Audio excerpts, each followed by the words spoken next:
It's not a bird, it's not a plane, it's Superhero Slate. It's a weekly podcast where we talk about everything that's great. Like movies, TV, superheroes. It's Superhero Slate. Oh yeah. Hello everyone and welcome to Superhero Slate, the show where we run down the latest superhero entertainment news. We love TV, movies, and superheroes, so let's talk it all out. My name is Chris. Oh my gosh, right on it. My name is Mike here with a old Powerade Zero bottle that I have water in. It makes no noise, and I've already been drinking it. Yeah. It's I've been saving this can opening since we didn't do last week, so I had to save it for today. But this week we got some news from the past 2 weeks. This week we get tangled in several Spider-Man webs. I feel like half of our news is Spider-Man over the past 2 weeks. The Mummy 4 gets that release date. Finally, it's official. God of War gets a remake, the original trilogy of games, and more. Yeah, there was a rumor last week before that Spider-Noir trailer dropped that we might be getting the next Tom Holland Spider-Man trailer. So I was like, as it would be nice to see it, I also don't want to remake the thumbnail. Since we weren't able to record last week's episode, I was like, we'll be able to still use my thumbnail if we can just roll in. So we've only had one Spider-Man trailer over the last 2 weeks. So we weren't able to record last week, mainly because my whole house has been sick the entire month of February. Any combination of the three of us has had some sort of ailment this entire month, and we still have it a little bit. I feel like we've gotten something new, so you might hear a little bit more of a gravelly nature from me, but I'm on the mend, so definitely getting better every day, so that's great. He's hydrated. He's hydrated, folks. He said he's got water in a Powerade bottle, so he's obviously staying hydrated. It's also been like abnormally cold for Southern California this whole month, and my wife's eating it up because she loves it. But I want to be able to walk outside and bake in the sun again, and I'm sure I'll regret these words come July. But right now, I'm tired of running the heat, which is something you don't often have. I was gonna say that's a rarity. I'm surprised you guys have heat and not just air conditioners. Yeah, exactly. I'm putting little sockies on when I walk around the house so my toesies don't get cold. And I say this as I know a blizzard is about to hit the other half of the country. So apologies for that. And I can apologize for one more thing, too. A little community note, as people like to call it now. About a month ago, I think on the show I talked about going to the Bob Barker Marionette Theater here in Los Angeles, and it was a fun time. I have to say, though, not only is the theater not attributed to Bob Barker, the man that was the host of The Price is Right during our childhood, it's not even Barker. It's Bob Baker. I've just been reading it wrong the whole time, and I feel like an idiot. I didn't realize it until yesterday, until I saw a Bob Baker Marionette Theater T-shirt, and I was reading it, and I was like, that's weird. It says Baker, not Barker. And I was like, oh my God, I'm an idiot. No wonder when I was Googling this months ago, I was like, where's the connection with Bob Barker? I don't understand. And like, why isn't his face anywhere in the theater? You think, you'd frame it and put it up on the wall. And I feel like an idiot. They didn't even ask you about your pets getting spayed and neutered. It's totally off brand. This is just a great example of how you should not really get any of your facts and figures from any podcaster anywhere, because we're all fools and just purely listen to us for a sense of entertainment. We are not journalists. No. Even when I physically go to these places, I can't even remember how to say them. We strive to bring the news to you folks, but anything outside of our purview of comic book movies, superhero movies, TV shows, that you take it with a grain of salt, right? We're glorified parrots, and even the best talking parrot sometimes doesn't say something correct. It's okay. I'm glad you came to the show. We started the show off with a community note, a correction. He's issued his apology. Bob Baker, Marionette, please accept his apology. He didn't mean to put an hour in there, but that's fine. You know, I haven't got a chance to watch a lot in the past few weeks. It's been busy, but I did want to call, I think what I told you, a serendipitous moment, or is it serendipitous, or it wasn't a coincidence. Last Sunday, my wife went to a concert out of town with her sister on a Sunday evening, so she got home late. So I got to go to bed first, which is rare for me because she usually goes to bed way before I do. And I was like, I'll put on a movie because I'm not really tired yet, and maybe I'll fall asleep to it. And it was Muppet Treasure Island is what I was craving, Mike. I really needed to hear about Mr. Bimble hiring this crew for the ship. And I think I saw something about Tim Curry as well, so that kind of spawned my like, oh yeah, love Tim Curry. Literally Monday morning was the 30th anniversary of Muppet Treasure Island releasing in theaters. I was like, what is the timing of this? Like, is it just in my DNA to be like all Muppets all time? And like, yeah, you just sensed it. Yeah, as a hive mind. But it was a fun time to do it. And like, my wife got home. It was like pretty early on, so we got we always sing along to Cabin Fever and the other. All those songs are catchy in that one.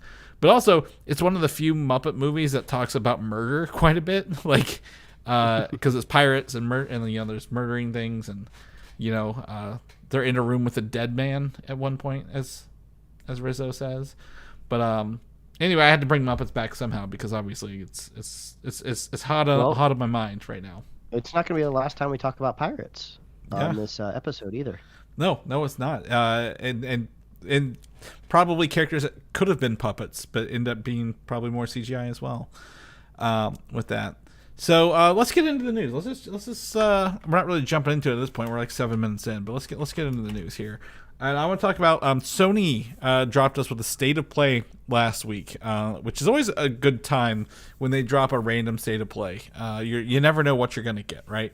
A lot of people. I was hoping for a Wolverine release date for Insomniac, because I feel like that is going to be this calendar year. But alas, we didn't get it. But instead, we got three games. We got three and a half. We'll talk about here. Number one is Star Wars Galactic Racer, and as someone who was around during Episode 1's big marketing media push craze in the late 90s, early 2000s, I played quite a bit of Star Wars Pod Racer and even the arcade version of the Pod Racer games.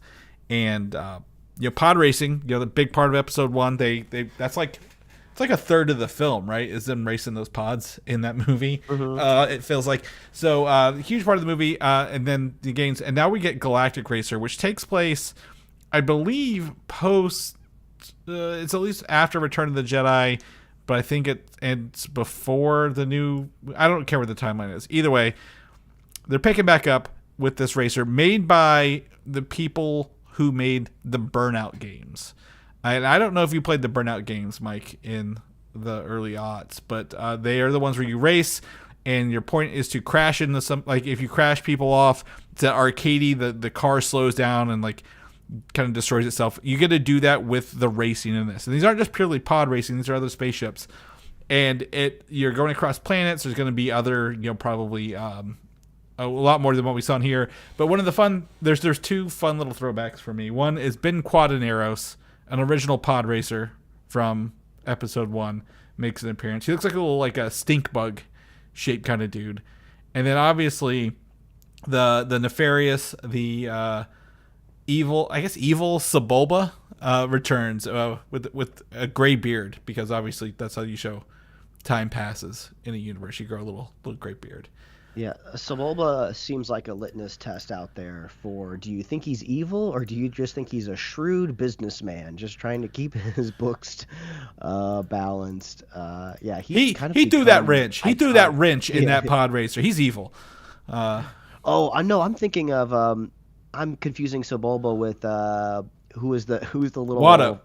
Fat Watto, yeah. Watto. Was Watto in the trailer? Did I miss Watto? No, Watto's not in here because he's just on Tatooine. I don't know. He looked pretty old, and he wouldn't make it past Episode 2.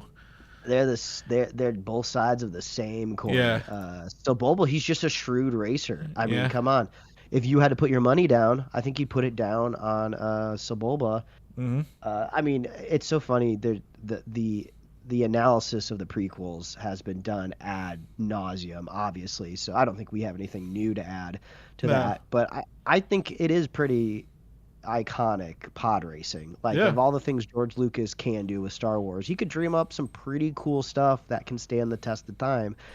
And I don't think anything in Star Wars since then has kind of really created anything new outside of new characters, right? You know, we've seen like new characters and they've got like, you know, there's always like a new like tilt or a creative touch to like a lightsaber, right? Yeah. Like pod racing was like a whole new thing created out of whole cloth, and it's cool. It's sparked some fun games, and I'm excited to go back to it. Yeah, and like I said, this is as we like, it looks kind of like maybe like a Need for Speed in the Star Wars. Like, you know, you're racing on like there's Jakku and like the remnants of the Star Destroyer. There's some, you know, as is Star Wars tradition, every planet has like one geographical feature that just is the entire planet. Like there's a sand one, and there's like a water one, and a snow one, and a tree one.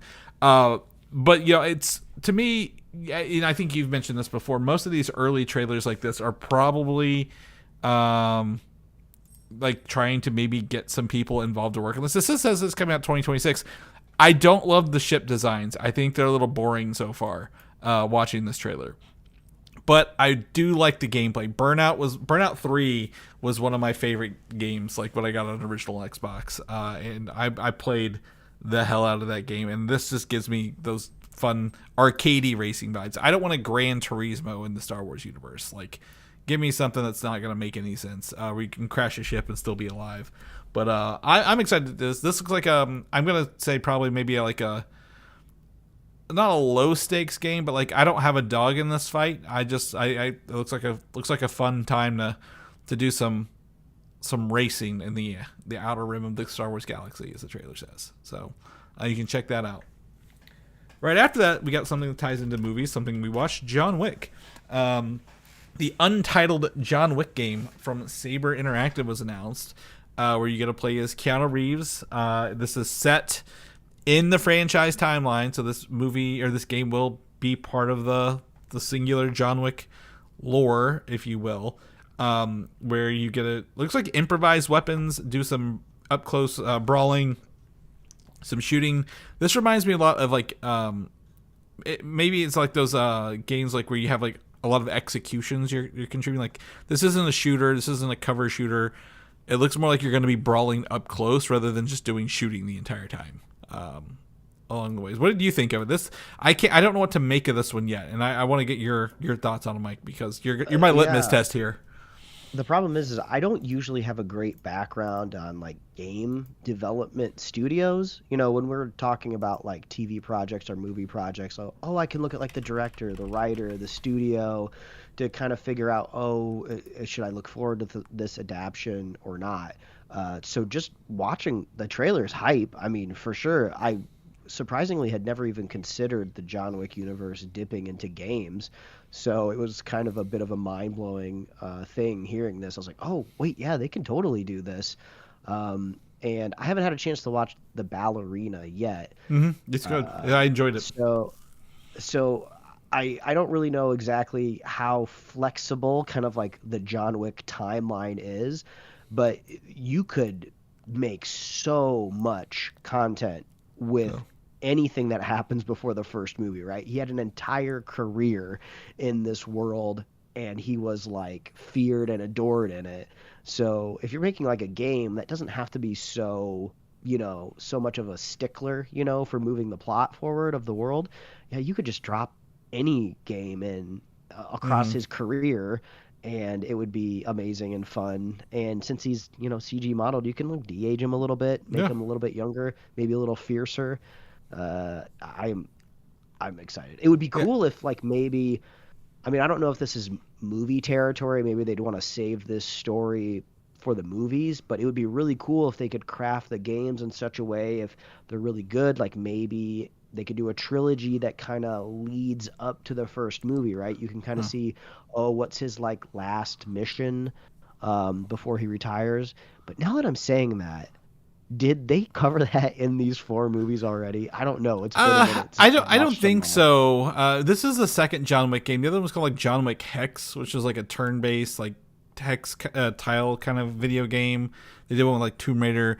I don't think this is a prequel, but like the problem is like I imagine in my head these John Wick games are playing kind of like the Hitman games a little bit.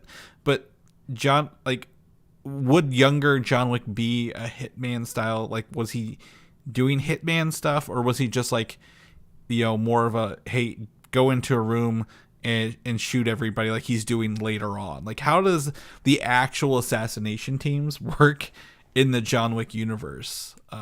It's kind of, because I don't know how this game, I'm watching this and the trailer is pretty hyped to see this, but I don't know as a gamer, like, again, like I said, he's not walking into a room shooting things. So like, are you just up close brawling with people, moving from like one to the next, kind of like a Souls type game, except with like human bodies instead of like, other things? Like, yeah, it's funny. You'd have to keep it kinetic, or maybe not. I don't know. Maybe they can kind of reinvent the vision of John Wick, because when I think about those movies, it's a roller coaster ride from start to finish, every single movie, and I'm at the edge of my seat and I'm loving it. So if you want to recreate that in a video game, you kind of almost have to throw out maybe a Hitman style like stealth component, because you can like entirely play Hitman levels like in stealth, right?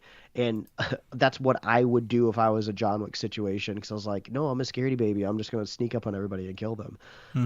So yeah, if they can like craft the gameplay in such a way, like imagine if you're playing like a Spider-Man game, right? Yeah, you can play some of the levels like in stealth, but usually it's like you're dropping in on a bunch of dudes, you're doing a bunch of like button combos, you're chaining a bunch of stuff together. And there's a part in the trailer for this where, I think John Wick is like close. He's like moving the gun, whacking people with it, and then he's like jamming it like under their like jaw and like pulling the trigger. Like I could see that being a really cool like combo to pull off. Yeah, and a lot of the times like the people after John Wick, they're like I guess later on there's like the mercenary army. Most of them are just other hitmen along the way, right? Like trying to, because they have a bounty on his head. So I don't know how this would play, but like I agree with you. Like it's got to have a good loop to it that doesn't feel like you're just kind of like waiting around for everywhere. But for those for you who don't know Saber and Active, they are currently working on the Star Wars Knights of the Old Republic remake. They are also working on the Avatar: The Last Airbender video game that's coming out. They have the John Wick title in there. They did the Halo anniversary games, like in like the 2010s. They did that. They have a lot of, again, I don't know like who's making it, but I also know like as a studio they do quite a bit of games, so I don't have any faith like this isn't like a small studio who's gonna not know what to do with it. I think they'll have the resources to bring it to fruition for us overall. But yeah, that's John Wick game again when it comes out. I don't know if I'm gonna jump on this, but I do want to see more. I think there's like, it's not the Game Awards in the summer, it's the summer version of the Game Awards.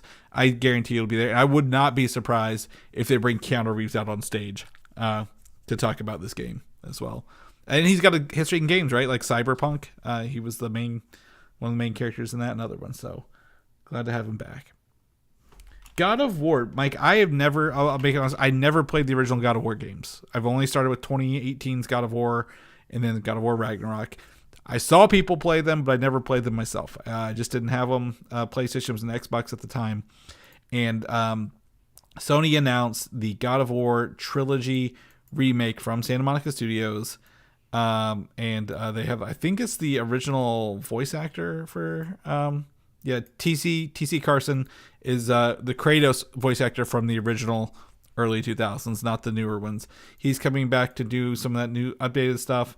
But this is a 20-year God of War anniversary. This is a great opportunity, I think, for me, Mike, to visit these games that I never got to play on and to do it on a modern system. Have you ever played any of these?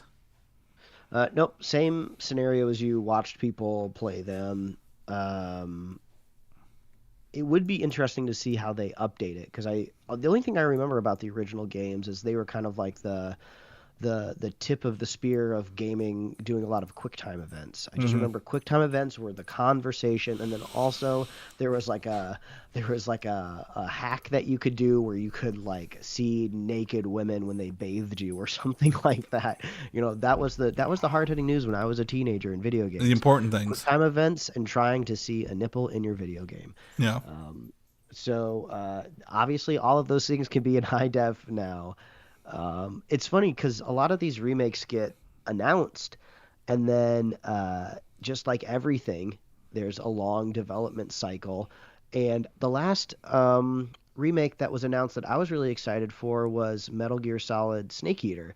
And it was announced, I think it was called Metal Gear Solid Delta. And I was like, oh, this is going to be great. I can't wait for it to come out, and I'm going to play it. And then when I was on Amazon the other day, I saw that it was not only available, it was discounted for like $30, so I bought it. So that'll be showing up this week. So it's funny. Sometimes there can be like a lot of hype when these remakes get announced, and then I don't know, maybe I'm not as much in the game sphere as some other people are, but like I was like a Metal Gear kid when growing up, so I thought for sure I would have heard when it dropped, but I didn't. So anyway, if you're into God of War and you want to play the remake, I guess maybe put a notification in your phone if you're like me. Here's the thing. A couple of things with this. There's no. So I'm gonna say the word remake is interesting because the only other game I know that uses remake instead of remaster is the Final Fantasy VII remake, where they actually changed the game. Like they didn't just modernize it; they changed the story too. So with them using remake, and it's also being another Sony exclusive property, at the time, do you think that this will be not just a remaster, but an actual like, hey, we updated some of the game systems to match the 2018 one because we've already got those built and people enjoy those, but we're going to retrofit some of that stuff into the old game. Also, too, they're saying original trilogy. I feel like that's a pretty bold thing to remake before like doing one of them and seeing how it does and what the development cycle is like and how much time does it take and what's your ROI on just one game. Yeah. So it almost makes me go, oh, maybe it's just like an HD remaster. A remaster, so they can just do all three at once. I don't know. Yeah, it could be. And then there's also the PSP game, which I'm surprised. I think it's like Chains of Olympus. I'm surprised they didn't put that in here. But yeah, I think this will be in the news because it's owned by Sony directly, right? PlayStation. It's an exclusive. Like Metal Gear Solid was everywhere.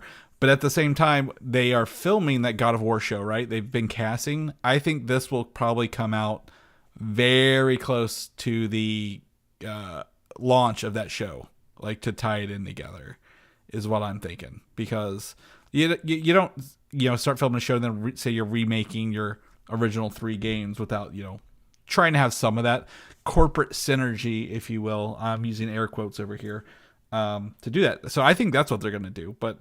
Regardless, I've never played it. I think this is going to be a great opportunity for me to get my toes wet in the God of War game because, like I said, I played the other ones, love them, and these will be great. The other thing they actually announced and stealth dropped is another God of War Sons of Sparta prequel game. You mentioned the John Wick prequel. This is literally the prequel to Kratos before he gets the game starts, where he was a Spartan. Is like running around. Side-scrolling pixel action. I don't think it's a roguelite. It's more of a platformer, but you can be Kratos and his brother as Deimos, a 2-player in this little side-scrolling pixel game platformer. They got the trailer here. It looks fine. I don't have any history with the original game, so it'd be hard for me to maybe dive into this, but I love the pixel side-scrolling art style. Like, it really looks like a pretty game with the lore and everything. But yeah, any interest in this one, Mike? Possibly. Like with every video game, it just depends when it's released and what I'm doing at the time. Yeah. Side-scrolling is interesting. Like I said, for this, it's just a whole different gameplay. But that's the beauty of having a franchise. If someone's got a good platforming gameplay loop, go for it. I think the mythical creatures of I guess Rome kind of fit into this a little bit. So if anyone's really into God of War, you got another game that dropped, and you can play that immediately. Speaking of mythical creatures, Mike, The Mummy for Brandon Fraser and Rachel Weisz have both closed deals to return as Rick and Evelyn O'Connell in the movie. We know this is kind of in the works for a couple months now, but it's good to have that confirmation with a release date of May 19th, 2028. The fun part I bet I almost want to put money on it, Mike. They're going to ignore The Mummy 3, Tomb of the Dragon Emperor, because Rachel Weisz did not play Evelyn O'Connell in that film. They had another actress. And I guarantee you, like, I remember when we were talking about it, you were like, I don't remember this movie until I mentioned the Yeti snowboarding, or like, playing snow football in like an avalanche. I think you said you like had felt like a fever dream when I was telling you about it. So I bet they'll ignore the second one, but this is fun. This is exactly the kind of legacy sequel I think we need this decade. Yeah, don't get it confused with a trailer that came out this week for another Mummy movie that it looks more like a Insidious horror style, like exorcism movie. Lee Cronin's The Mummy, which is not what you want to be watching.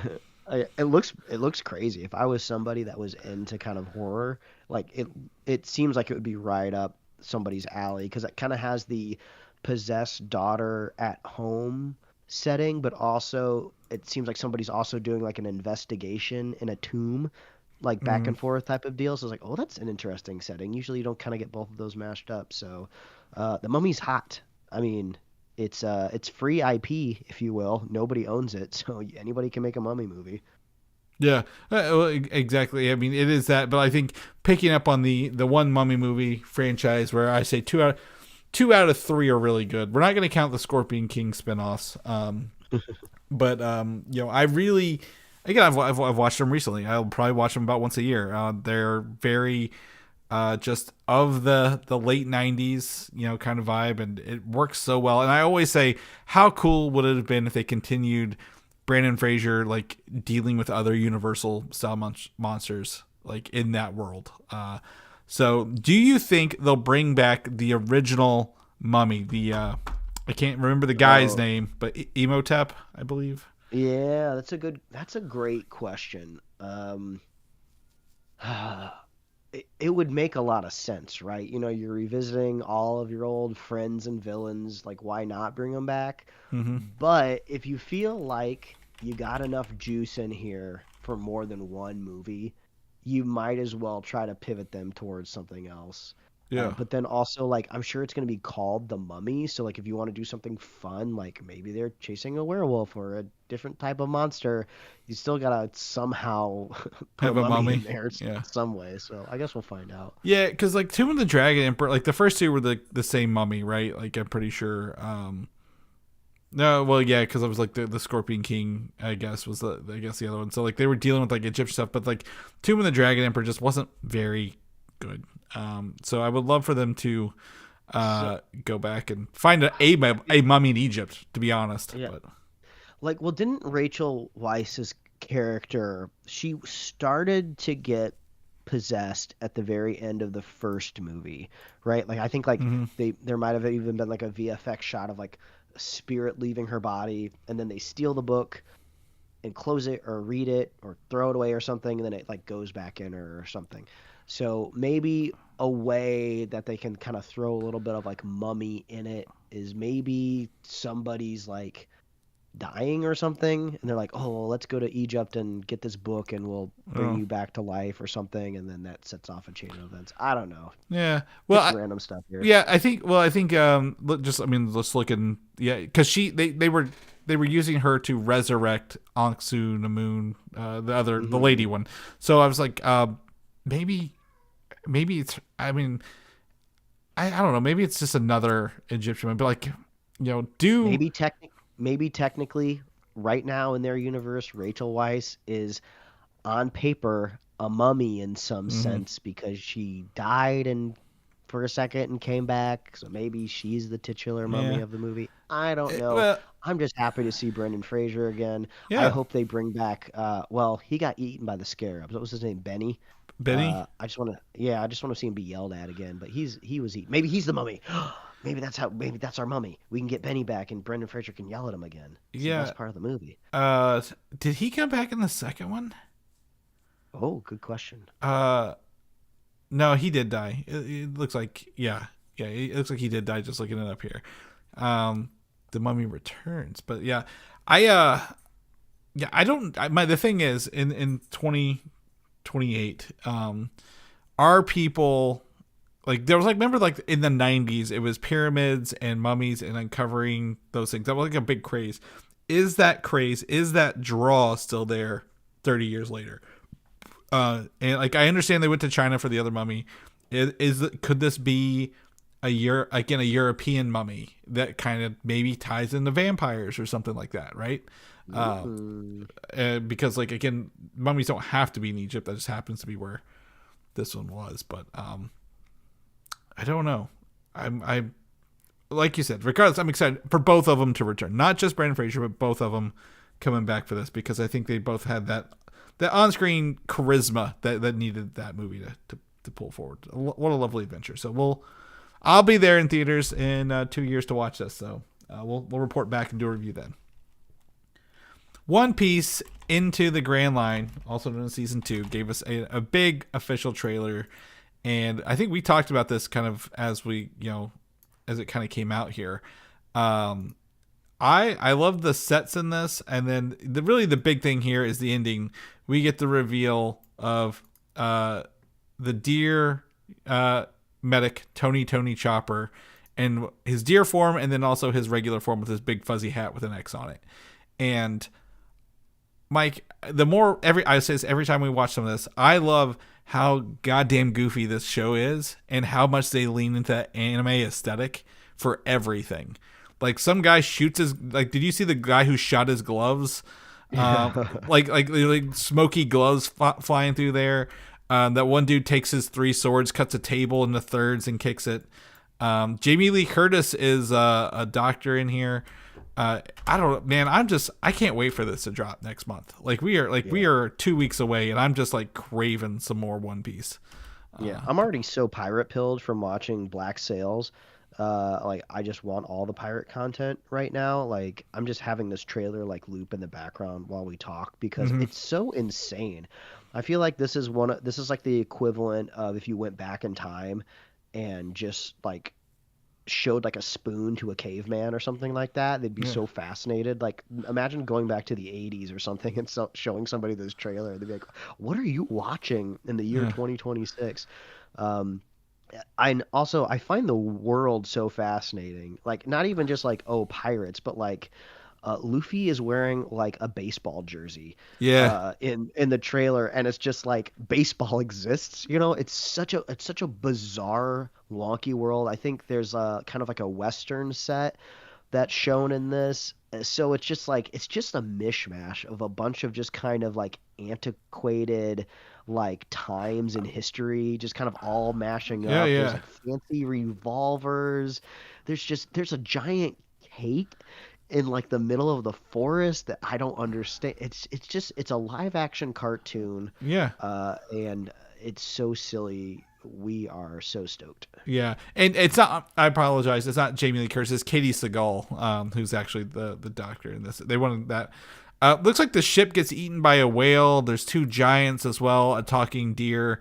I like the baseball thing's funny for me because like as someone who watches like Dragon Ball occasionally, like they have like those filler episodes where they're playing baseball or something like that, or like they're doing a driving test episode, and like that's what I imagine. Like this is like a scene where they're doing some sort of weird thing, kind of along the way to like, oh, we're gonna play baseball as the scene opens, because everyone's in a different outfit in that scene as well than their normal clothes. So, but like I don't know anything about this show still, other than the first season, and I am just ready to dive in, Mike. I'm ready to not just pirate theme, but like just get into how goofy and like I guess charismatic. The actors in this are so good at what they do. Like it just makes me really love watching them. So Also, the dinosaurs. We didn't talk about the dinosaurs. It's like a Jurassic Park's couple scenes as well. So, I don't know what to expect. I love it. Whatever the grand line is, it's about to really thrill us in March, Mike. So, that's coming out again March 10th on Netflix. Let's switch into Marvel stuff. We're about to get to our Spider-Man, folks. Don't you worry. I know you're craving it. Avengers Doomsday, reports have been that Ghost Rider is now not likely to be in the movie. I know we've talked about that for like a year. He's like the rumored to be casting Ghost Rider and he'll be in Doomsday, but it sounds like they are not going to put him in there. And to that, I say that's fine. We don't need to add more Ghost Riders in there. Don't forget, people. Secret Wars. It's still coming, and there'll be even more in there. The only Ghost Rider I would take, I guess the one from Agents of S.H.I.E.L.D.'s fine, but Nicolas Cage, who we're also going to talk about today. Nicolas Cage as Ghost Rider would be a fun little scene. A little like when they're doing like, all the classic characters are getting together to this big battle before we send them off. Would be fine. But Ghost Rider not being in Doomsday, perfectly fine with me. I do think we'll talk a little bit about it here in a second. I don't think we're going to get any more videos for this one for a hot minute. I think they're doing reshoots and we'll be picking up Secret Wars in the next couple months. So I think we're going to probably not see anything until maybe the summer. Like maybe Mandalorian and Grogu, which also had a trailer that I haven't had a chance to watch. So we'll talk about that next week. But I think that'll be when we get the next Doomsday footage. Moving on to Spider-Man Brand New Day. The trailer for this is not dropped, as Mike said. I do still think it'll be March, that 4-month window, when we go back and look at how, when we looked at the old trailers, the first one was like 4 months before the movie came out, so I think that's what they'll do. But a synopsis by a book company, so Penguin Random House, has revealed that the movie picks up 4 years after the last one, which makes sense. The last one was in 22, wasn't it? No Way Home, 2021. So it's been 5 years in person when this comes out. So 4 years in universe. So that lines up, right? For that? Yeah. Fine with me. Some merchandise for the move has landed, including some Takis. We get our first look at the Spider-Man suit and his weird new shoe bottoms from these Taki flavors, which I don't know what's on the bottom of his feet, Mike. Maybe like extra grips or something, just a stylistic choice. I'm sure there's an Adidas or a Nike collab that's going to happen when the movie drops. And the shoes there'll be like 100 of them that they'll make, and there'll be lines around the block. People will buy them, speculate them, and resell them on eBay, and then no one will actually wear them. So I'm sure we'll see the bottoms of these again. Yes. The only thing I will take away from this that you may not have really noticed right away, Mike, is he does not have web shooters in this photo. He's doing the Tobey Maguire thing with the hand and the web coming out of his wrist. Or do you think that's just an artistic choice? That is a great question. We were kind of bouncing around the first 2 Tobey Maguire movies last weekend, just giving them a rewatch. We gave my daughter a really big, like 12-inch, like posable Spider-Man action figure that I had received as a gift, I believe, from my brother years ago at Christmas. And I was like, I'm gonna let my 1.5-year-old play with it, and she can't quite say Spider-Man yet, but she can kind of say syllables that sound similar to Spider-Man, so that was cute. And I was like, all right, well, if you're loving this Spider-Man doll, I'm gonna put some Spider-Man on the TV. But of course, when you have a toddler, they have no attention span, and so we just end up watching bits and parts of it. But my wife and I were reminiscing about like, these first 2 movies are so good. We love them so much, and I just cannot get over how genuinely genius of an idea it was to give Tobey Maguire organic web shooters, because it just solves so many narrative problems in your live action adaptation that I'm really curious if I could go back in time and look at the really old internet, like on message boards, like what was the discourse around the web shooters. Because in a comic book, you can suspend your disbelief that there's a really smart teenager that can build these web shooters, right? And remember, he's not just building the web shooters, he's building the fluid compound that makes the webbing. And when you try to translate that to live action, like it's such a phenomenal invention already for the universe to attribute it to like a teenager who also has superpowers. It's almost like, okay, what can't this kid do? Like he's almost like more interesting without the superpowers, that he's like so smart that he can make this. Because like imagine like the implications of being able to like make this webbing and put it in a compact like web shooter and stuff. They kind of like Stark talks about it a little bit with the Tom Holland Spider-Man, but he kind of just like, oh, this is neat. I have fun toys too as well. Yeah. But it just works so well in Sam Raimi's universe. And also, it just makes a lot of sense, right? Like, why wouldn't Spider-Man have organic web shooters? Like, if he has all of these other spider abilities just in his human body, like, why wouldn't he shoot webs also? So, but now you have the problem of like, well, now how do you explain moving from one to the other, right? Like, is Tom, is he doing genetic experimentation on himself? Or maybe is he going through some sort of big emotional life crisis, which we've seen in plenty of other Spider-Man stories? And then he's gaining new abilities. Let me lay this on you. Number one, I agree with you. Organic web shooting solves a lot of problems because from video games, the old 90s video games for Spider-Man, you had a limited number of webs you could shoot because of your fluid, and I hated that. I hated that function so much. Organic ones in newer games, they don't have that limit. I love that. However, that also takes away, like, oh, what if he did run out of webs and had to use his brains? Like, had to think on his feet. So I'm torn both ways with that. However, there was a comic book, I think after Sam Raimi gave the organic webbing, where Spider-Man, remember, and he kind of did this in the animated show where he started turning into an actual spider, like that. Yeah, it started evolving into the spider. I feel like we're going to be talking about that in the next topic too. But, But, it would be interesting to see if they played with that. Yeah, well, if Bruce Banner's in this movie, maybe he's having a problem with like maybe after he came back from the blip, like he's evolving still, like his body is changing into a spider. We just never knew because it's only been a few short years. So it could be an evolution in the movie, or maybe it's just an oversight on the artwork because honestly, that could be it too. We should be looking at the most likely explanation that this is just Taki's packaging. Yeah. And this is just how the art is. The other thing is he may have designed maybe more hidden web shooters, because the next image is a backpack and some school clothes or some school items, a utility case, lunch kit, keychain, and it's got the same Spider-Man pose with that web hole on like his wrist.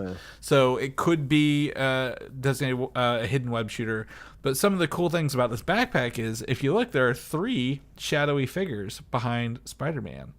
I've seen these this week as well. Yeah, so I'm really curious how somebody with a boomerang makes it into New York City, and we don't just laugh him off the screen. So I do think. Let's go through this. On the left of Spider-Man, by his left foot is a boomerang, not Captain Boomerang from the DC Boomerang. I do think he's in this movie as a joke. I think he's our comic relief villain, right? That we need. Behind Spider-Man's knee on the right, looking at him, is a scorpion, I believe, based on some of the concept art I've seen. But the concept art tail kind of coming up around his right shoulder, and the shadows around his eyes kind of give it that scorpion mask. The one behind him, I've seen the less concept art of, and that's the Hulk. That's very much the Hulk behind Spider-Man there. Oh yeah, I almost thought it was Tombstone for a second, but yeah. So that's, to me, that's interesting that he's on here. But like kids love the Hulk. Kids know who the Hulk is, right? Like, not a surprise there. So we got at least Boomerang, Scorpion, the Hulk. There are other concept art out there for another character called Tarantula. If you're from, and he's not got real spider powers. He's just more of he's got like a claw, or a blade on one of his feet, and it's more like a martial artist kind of character. I've seen a lot of rumors that maybe, like, not including the Hulk, but like the reason we've been rumored for so many villains is that potentially could be a hidden Sinister Six movie of like lower level, not lower level, but like mid-tier villains teaming up to take on Spider-Man, because they kind of already did that Sinister Six movie in No Way Home, where he made them all heroes. So I don't know if that's going to be true or not, but there are definitely I don't know. There are too many rumors around Spider-Man for me to make any call whatsoever. But I'm going to look at the merchandise and assume that it was made with good faith merchandise. So I'm going to at least believe the Scorpion, Boomerang, and the Hulk are in this movie. Based also, on I don't want to gloss over the fact that you said web hole, which yeah. which was hilarious to me. So now every time I look at Spider-Man, I'm going to be thinking about his web holes. His web holes. And that going forward, we promise you listeners, we will keep you updated on Peter's web holes and everything going on with them. So I just want to make that promise. And is his web fluid creamy or not? That's the other question we have to be bringing up. Great, here. Chris. Great question. Yeah. So we will be analyzing every pixel of this trailer whenever it comes out. Yes. And stay subscribed, folks. Do not unsubscribe. Yes, we'll be talking a lot about a web holes going forward. But anyway, Spider-Man Brand New Day. Not a lot going on. Everyone still thinks Sadie Sink is Jean Grey as well. So I don't know. Until this movie tells me or shows me a trailer, I'm not going to believe a single damn thing on the internet. So we'll keep you posted. Spider-Noir, Nicolas Cage's Spider-Man vanity project, is what I'm calling this, because he played Spider-Noir he voiced Spider-Noir in the first Spider-Verse movie, and played it really well. So the first trailer for this Amazon series was released, confirming Nicolas Cage as Ben Reilly.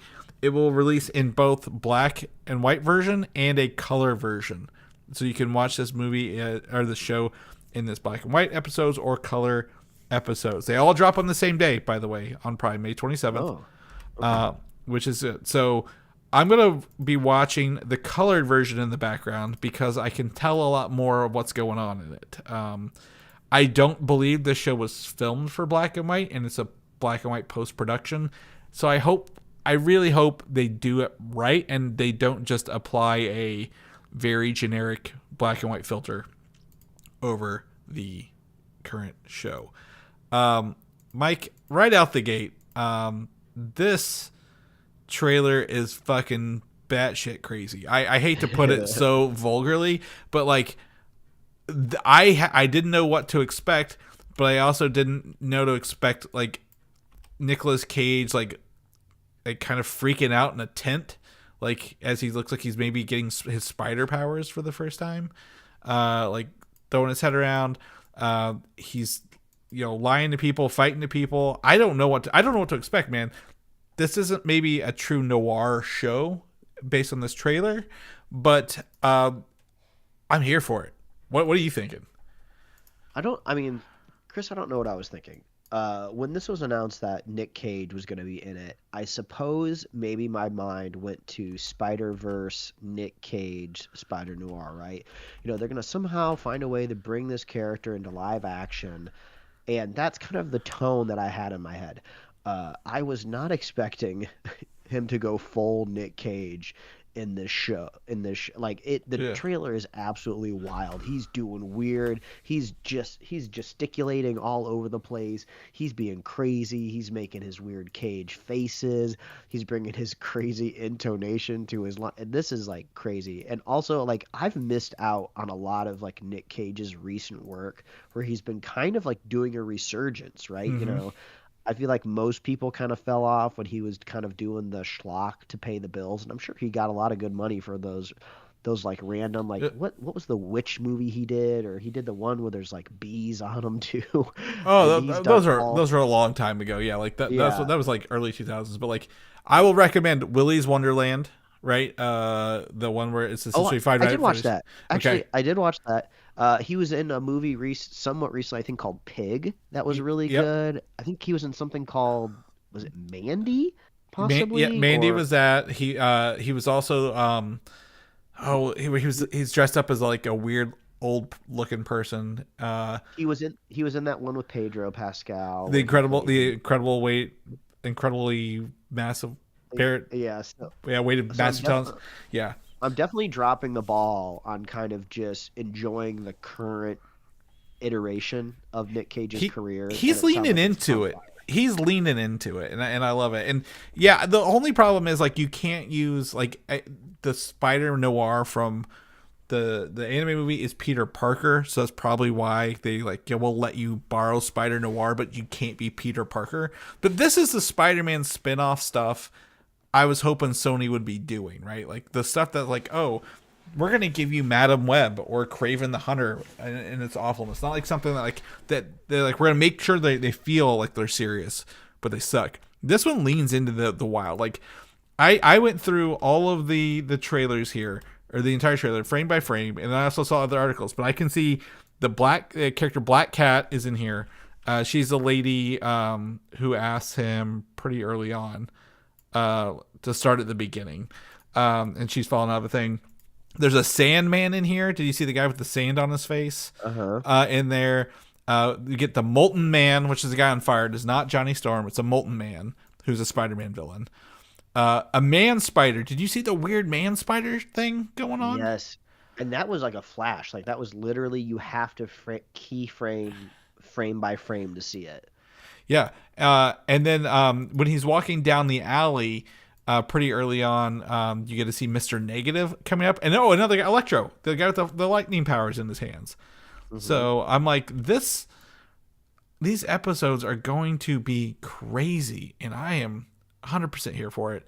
The main villain, who is supposed to be Brendan Gleeson, who's playing Silvermane as like the overall villain, isn't even in the trailer.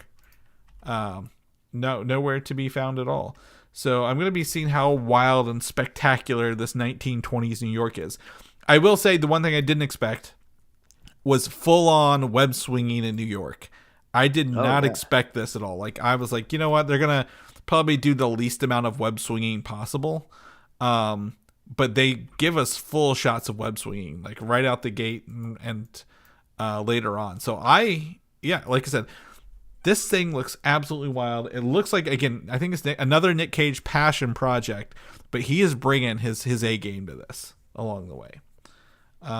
Anything else on that, Mike? Because I mean, just it's hard to put this into coherence. It feels like I'm having a stroke talking about the show.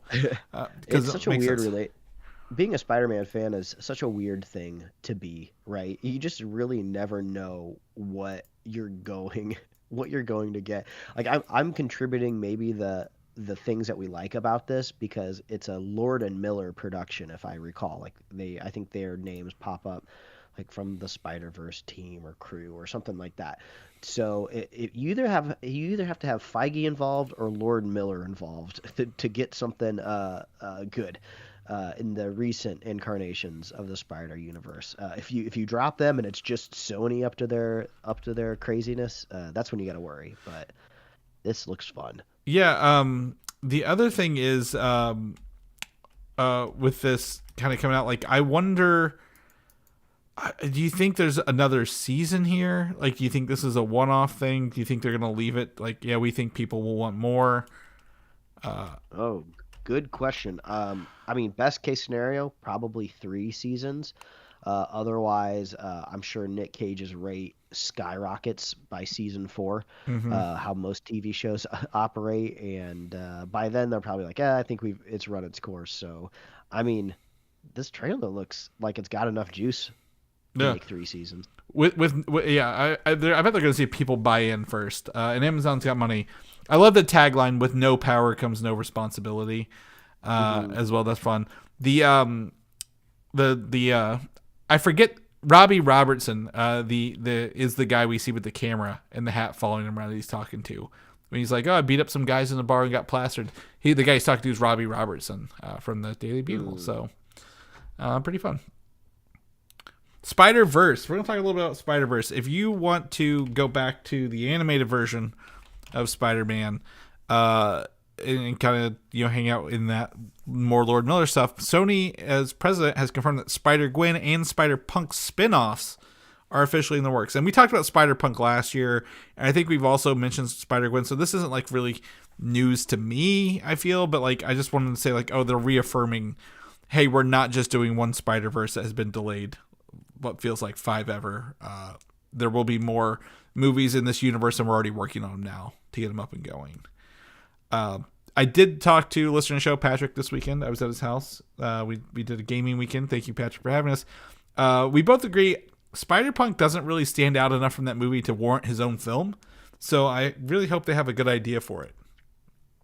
I think maybe the voice actor being Daniel Kaluuya is enough to maybe get that production made. But are these the characters from Spider-Verse you'd want to see spinoffs of, Mike? Or is there somebody else? I mean, I weirdly think Sony doesn't have enough data yet. And as much as I want this third Spider-Verse movie to just be everything I want it to be, I love the world. I want it to make all the money at the box office. I feel like it, I don't know, like I don't want to like poo-poo like more Spider-Verse stuff because it's beautiful and amazing, right? But does Sony Animation like really have it in them to crank out more of these movies when this third one has been delayed so many times and so much work and passion goes into just getting one single one on the screen, that they're like, yeah, let's just start spinning off these other characters. I don't know. I feel like I'm more pessimistic, like, oh, is this actually even going to happen? Not so much, oh, I wouldn't want to watch them. I think here my thought is Sony had little faith in the original Spider-Verse films. And they were like, we're going to make these, but like, you know, we're not going to, they probably didn't buff the studio or like the actual employees along the way. We've heard rumors that, you know, the third one was delayed because they didn't even have like, they didn't even start making it yet. They gave it the date, but didn't make it yet. So I don't think they had faith in it, from the beginning, but they saw the dollars coming. Like, this is the Spider stuff we got to be doing. Especially like it's not just movie dollars. Like think of all the toys, and you know, kids outfit stuff you see everywhere with the miles on it. Kind of after this came out, hell, I even got one from the first movie. But like I think they just didn't believe in it. But now they're like, hey, we have given up our live action Spider-Man plans, like our spinoff plans, because those actually did not do us any favors. I think they're going to go all in on this and stay away from live action stuff going forward. I think it's the other way if I was to take a swing at it. But Sony's not very smart, Mike. We know this, especially with Spider-Man along the way. Do you think they'll bring in this version of Nic Cage's Peter Parker, Ben Reilly, into the next Spider-Verse movie? Do you think they filmed a scene for him to be in there? Oh, that'd be kind of funny because he wasn't in the second movie, so to see him pop up and Miles like, oh, my old friend's back, and he's just like all grizzled and like mean and acting crazy. It's like, you seem a little different this time around. You're not the Spider-Noir. Remember, I'm trying to remember at the end of the second one when Gwen gathers all their friends to go. I think he was. I think he was there. Yeah. I think visually he's there, but not a voice. Yeah. There. But yeah, I don't know. These don't really get me excited, but I will tell you the next thing we talk about, the animated Venom movie. Sony has confirmed they're working on in the shooting for an R-rated version of this, from the Final Destination Bloodlines directors, Zach Lipovsky and Adam B. Stein. This was news, I think, just 3 days ago. I think the Predator Killer of Killers success has spawned this into reality. An R-rated animated film. This is literally the first time I'm hearing about it. I didn't even bother to read the last bullet of the show until we got to it. And now I'm thinking about this. My brain is like on fire because this sounds badass.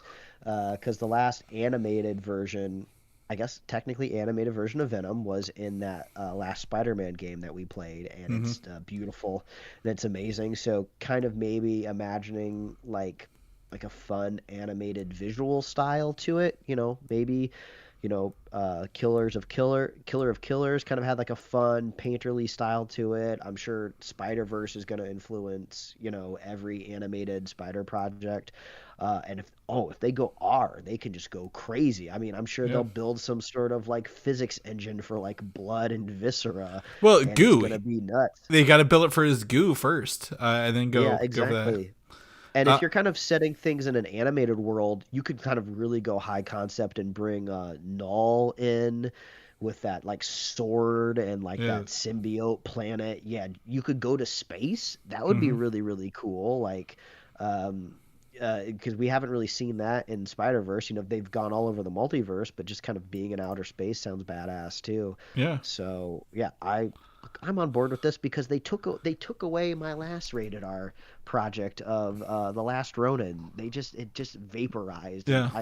I want to see my childhood come back and be extra violent. I did hear that still could happen. It just may be delayed for you for The Last Ronin. No.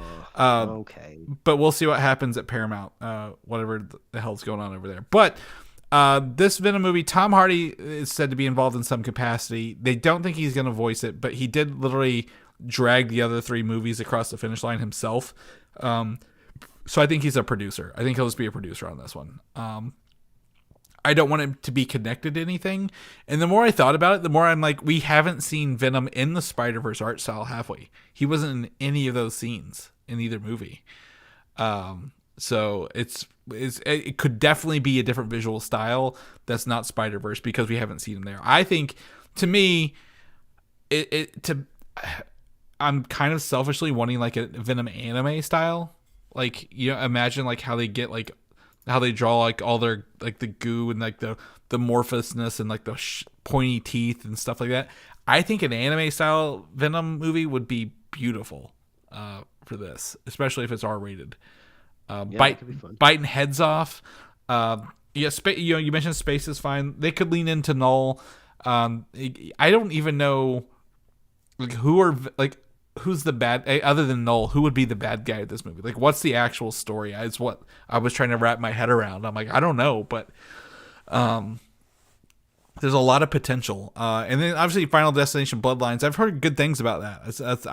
That didn't seem to like warrant any concerns for me. It was fun. We watched it here at home in the comfort on our couches, and it's fun kills, right? That's why you watch the Final Destination movies. So if they're going into a Venom movie with that mentality of fun kills, like, yeah, hell yeah. Yeah. So this is to be like some pretty good news for Venom. So I will absolutely take that. Mike, that is the show for today. I got nothing else unless you want to add something in before we wrap it up and get out of here. No, I have not mispronounced any other regional theaters in the area recently, so I think we're good. Awesome. So it sounds good, but if people know what you're up to, what you're doing in the meantime, where can they find you at?